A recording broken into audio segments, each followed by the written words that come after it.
Before we begin, if you enjoy strange ancient history, make sure to subscribe and like the video. There are a lot more forgotten stories like this coming. Ancient people did not have microscopes, they did not have satellites, they did not have X-rays, GPS, chemical labs, weather apps, calculators, or the internet, and somehow they measured the earth, predicted eclipses, treated pain with plants, built cities with drainage systems, tested for pregnancy using grain, created concrete that could survive for thousands of years, and crossed oceans by reading the waves. That should make no sense, because we like to imagine the past as simple.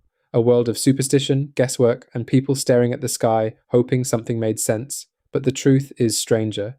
Ancient people were not always right about why something worked, but they were often shockingly right about what worked. Because science did not begin with lab coats, it began with someone noticing a pattern, a shadow, a plant, a star, a wave, a sickness, a crack in a wall, and then remembering it long enough for someone else to use it.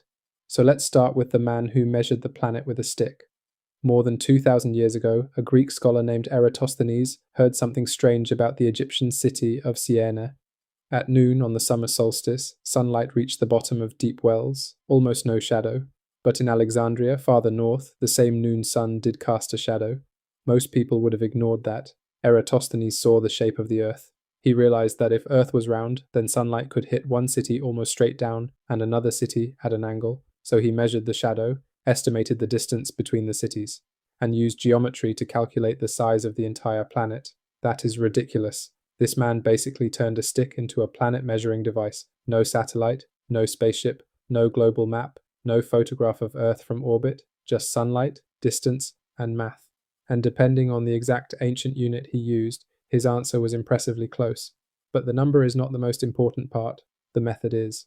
He understood that a tiny shadow on the ground could reveal the size of something no human could see all at once. To put that in perspective, imagine standing in one city, looking at a shadow, and realizing you can measure the world. That is not primitive. That is terrifyingly clever. And somehow, ancient sky watchers were doing the same thing with time, because long before telescopes, Babylonian astronomers were tracking the heavens with a patience that feels almost impossible.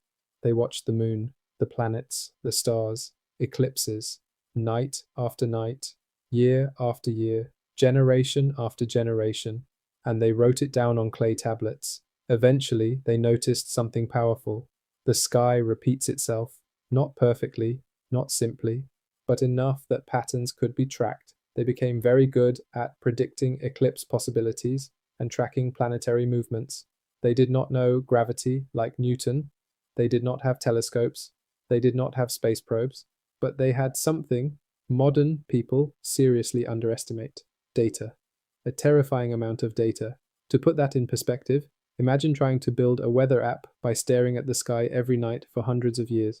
That is basically what they were doing. Were they mixing astronomy with astrology? Yes. Modern science does not accept the astrology part, but the observation was real, the mathematics was real, the pattern tracking was real. They were wrong about what the stars meant for kings and empires, but they were very good at watching how the machine moved, and that is one of the strangest things about ancient knowledge. Sometimes the explanation was wrong, but the observation was right. Now move from the sky to the human body, because ancient doctors were doing something that still sounds uncomfortable. They were trying to physically repair people.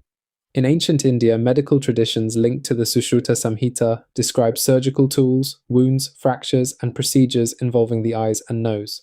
One famous example is cataract treatment, not modern cataract surgery, no lasers, no sterile operating room, no painless procedure. Ancient cataract treatment could involve couching, where the cloudy lens was pushed out of the line of sight.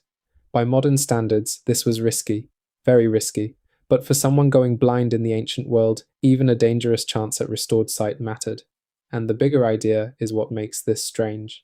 Ancient surgeons were looking at the body as something that could be repaired with skill, opened, adjusted, set, stitched, treated. That is a huge leap. Surgery is frightening now, even with anesthesia, antibiotics, imaging, and modern hospitals. Now imagine trying it in a world where infection could kill you, pain was hard to control, and one mistake could end everything. And still, people tried. They made instruments, they studied wounds, they passed down methods, they learned from failure. Were they modern doctors? No, not even close. But the idea that the body could be fixed by human hands is much older than most people think. The ancient world did not have modern medicine, but it did have people brave enough to ask a very modern question. Can this be repaired? Now let's talk about pain, because ancient people found useful medicine hiding in plants. Long before modern chemistry, willow and related plants were used in traditional medicine.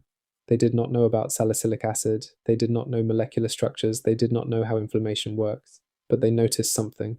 Certain plants changed how the body felt. That sounds simple, it is not. Before pharmacies, every useful medicine began as a dangerous question. What happens if we chew this? What happens if we boil this? What happens if we put this on a wound? What happens if we give it to someone with fever? Some answers were useless, some were harmful, but some were real. Willow contains compounds connected to the chemistry that later helped lead to aspirin. Modern aspirin is not just crushed bark, of course, it was developed much later, but the ancient clue was real. A plant was doing something useful, and someone noticed. That is the part people underestimate. Ancient medicine could be wrapped in gods, spirits, rituals, and theories we no longer accept. But hidden inside that world were genuine discoveries. Sometimes the explanation was ancient, but the chemistry was real. They did not have a lab, they had memory, they had trial and error, they had sick people who either improved, got worse, or died. And over time, the useful patterns survived, not because they understood molecules, because the body kept answering. Now move from medicine to cities, because some ancient people understood something many later cities forgot. Waste is dangerous. The Indus Valley Civilization built cities thousands of years ago in parts of what are now Pakistan and northwest India. At places like Mohenjo-daro and Harappa, archaeologists found planned streets, wells, bathing areas, toilets, and covered drainage systems. That is not a small detail, that is urban planning. Many homes had access to water and drains. Wastewater could flow out of houses into street drains, and this was happening in the 3rd millennium BCE. To put that in perspective, some cities thousands of years later were still basically disease traps with castles. Crowded streets, dirty water, open waste, bad drainage. But the Indus cities show serious concern for water, cleanliness, and city design. Did they know about bacteria? No. They did not have germ theory.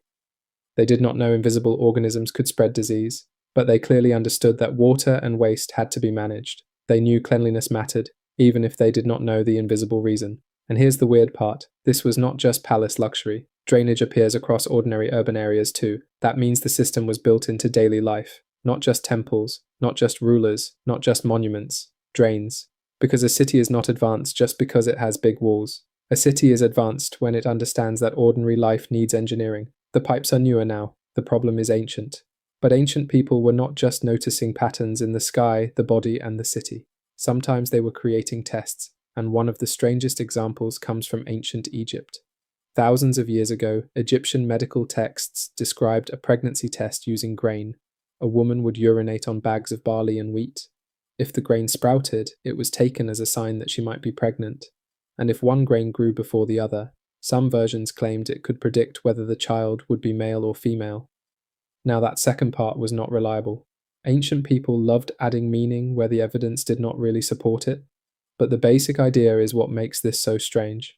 Because later experiments suggested that urine from pregnant women can affect plant growth differently from urine from non-pregnant women. In other words, the test was not completely random, it was not modern, it was not perfectly accurate, it was not based on hormones, laboratories, or biology as we understand it today, but there may have been a real observation hiding underneath it. To put that in perspective, this was a pregnancy test made from urine and cereal crops. No plastic stick, no pharmacy, no chemical label, just grain, water, and a pattern someone noticed. That should make you pause. Because the Egyptians did not know about modern endocrinology. They did not know what pregnancy hormones were. They did not know what was happening inside the body at a molecular level, but they saw that something in the body could change something outside the body. That is the beginning of testing, not guessing. Testing. And that is a very different thing. The strange part is not that the Egyptians had a perfect pregnancy test. They did not. The strange part is that they were asking the right kind of question. Can the body leave clues? Can those clues be observed? Can a repeated pattern reveal something hidden? That is an incredibly modern way to think, even if the method looks ancient. And then there is Roman concrete, which sounds boring until you realize modern scientists are still studying why some of it survived so well. The Romans built harbours, aqueducts, walls, baths, temples, and domes out of concrete, and some of it has lasted for nearly 2,000 years. The Pantheon in Rome still has the largest unreinforced concrete dome in the world. It has survived earthquakes, weather, war, pollution, and time. Meanwhile, plenty of modern concrete starts cracking and failing after decades. That is embarrassing because the Romans were not using computer models. They were not running chemical simulations. They were not testing materials in modern labs. They were mixing lime, volcanic ash, stone, water, and experience. And somehow, they created concrete that could survive in brutal environments, especially seawater, which is ridiculous because seawater is usually terrible for modern building materials. For a long time, people knew Roman concrete was durable, but not exactly why. Modern research has shown that some Roman concrete contained lime-rich particles that could react with water entering cracks. Those reactions could help fill tiny cracks with new mineral material. In simple terms, some Roman concrete could partly heal itself. Concrete. That repairs damage. To put that in perspective, imagine building a wall where the maintenance system is already hidden inside the stone. No repair crew, no power tools, no modern sealant, just a material that responds when water gets in. Now, did every Roman builder understand the chemistry in modern terms? No, of course not. They did not know the molecular explanation, but they knew the recipe worked. They knew which ash was useful. They knew which mixtures lasted. They knew which materials survived in harbors and which ones failed. That is the whole point. Ancient knowledge was often practical before it was scientific. They did not always know the invisible reason, but they could still notice the visible result. A wall that survived, a harbor that lasted, a dome that refused to fall. The Romans were not magical. They were builders with centuries of trial, error, and memory, and sometimes that was enough to create something modern science would have to rediscover later. Finally, let's cross the ocean. Because some of the most impressive knowledge in human history was never written in a textbook, it was carried in memory. Polynesian navigators traveled thousands of miles across the Pacific without GPS, satellites, engines, or modern compasses. They used stars, winds, clouds, birds, currents, wave patterns, training, memory. To most people, the ocean looks empty. To a trained navigator, it was full of information. Bird behavior could suggest land, cloud shapes could form over islands, different swells could reveal direction. The stars became a map, the sea became a moving road. To put that in perspective, imagine driving across a continent with no road signs except the road is alive, the weather can kill you, and your landmarks are waves. Now imagine doing it in a canoe. That is not luck, that is knowledge. Modern tools measure the world for us. Ancient navigators had to become the instrument. They did not just travel across the Pacific, they read it, and that may be the biggest lesson here. Ancient people were not secretly modern. They were not aliens. They were not superhuman. They were humans with serious problems and limited tools.